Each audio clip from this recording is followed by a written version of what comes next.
Salut! J'aimerais te présenter une stratégie en lecture qui t'aidera. Elle s'appelle Comprendre la structure du texte descriptif. C'est quoi un texte descriptif?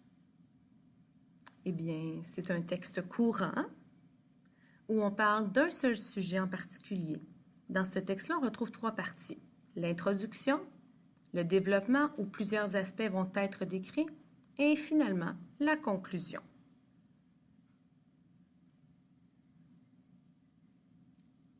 C'est quand qu'on utilise cette structure-là? Lors d'une lecture d'un texte descriptif ou bien quand tu dois écrire un texte descriptif? Pourquoi est-il important de comprendre cette stratégie, cette structure? Bien, tout d'abord parce que tu prépares ton cerveau à apprendre. Ensuite, ça t'aide à préciser ton intention de lecture, donc tu pourras utiliser des bonnes stratégies en conséquence, parce que tu vas savoir de quoi le texte va parler et pourquoi tu le lis. Quelle stratégie utiliser lorsque tu lis ce type de texte-là? Alors, il y a une stratégie qui est très efficace. Elle s'appelle « Retenir l'essentiel ».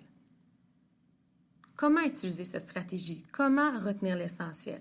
Tout d'abord, lis ton paragraphe une première fois. Lis ensuite ton paragraphe une deuxième fois. Tu peux donner un titre à ce paragraphe et annoter dans la marge un petit mot, ce petit titre-là. Ensuite, tu surlignes les informations en lien avec ce titre. Attention! N'oublie pas que trop surligner, ce n'est pas une bonne stratégie. Surligner t'aide à retenir l'information, à aller chercher des mots-clés. Alors, on ne veut pas ici que tu surlignes plein de phrases, des lignes complètes, ça ne sera pas efficace pour toi.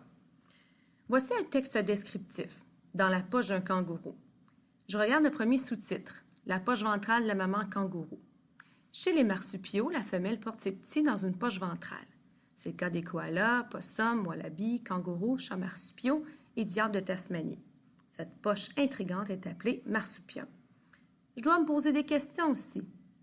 De quoi a parlé le texte? C'était quoi l'essentiel de mon paragraphe? Alors, quand je me pose ces questions-là, je peux dire, OK, je pourrais donner le petit titre « poche ventrale ». Ce qui nous a aidé ici, c'est le sous-titre qui était déjà présent. Ensuite, j'irai surligner des informations en lien avec la poche ventrale.